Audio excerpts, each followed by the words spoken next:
C'est à Durban, en Afrique du Sud, qu'elle a tenu le 19 décembre son premier et unique discours sur l'état du continent depuis sa prise de fonction à la tête de la Commission de l'Union africaine. Pour Nkosazana Dlamini Zuma, l'Afrique a beaucoup à faire sur plusieurs plans. Réussir le pari d'indépendance économique du continent représente un impératif.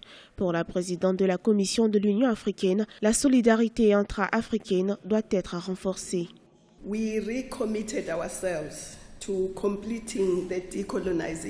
Lors de la célébration du dernier anniversaire de la naissance de notre organisation, nous avons décidé de privilégier la solidarité intra-africaine. Elle permettra de mener une lutte efficace contre les ennemis du développement et de l'épanouissement de l'Afrique. Cela est important pour que notre continent puisse exploiter ses richesses et en bénéficier.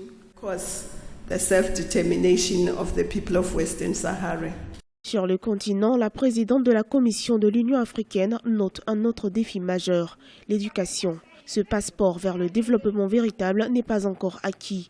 Si le taux de scolarisation est en croissance, il a cependant besoin d'être boosté et rehaussé par une formation de qualité. Avec une population jeune qui constitue plus de 50% de la population, l'Afrique continue d'enregistrer la croissance démographique la plus rapide. Cette réalité nécessite d'importants efforts. Decided to start a continental university.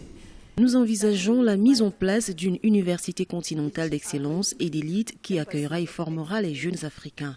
Nous avons ciblé 5 pôles, les sciences de la nature, celles de l'environnement, les métiers verts liés au changement climatique, les sciences humaines, sociales et politiques, la technologie et l'innovation et enfin l'agrobusiness. Ce sera dans un premier temps en Algérie, en Afrique du Sud, au Kenya et au Cameroun. Certains pays sont déjà prêts et peuvent recevoir des étudiants, mais nous y travaillons encore. L'agenda 2063 qui réunit toutes les aspirations portées par les chefs d'État et de gouvernement membres de l'Union africaine définit le cadre et les stratégies du développement équitable de l'Afrique. Cet agenda trace les lignes d'une croissance économique basée sur le développement des nouvelles technologies, l'indépendance énergétique, la promotion de l'entrepreneuriat des jeunes, mais surtout la concrétisation de l'intégration africaine.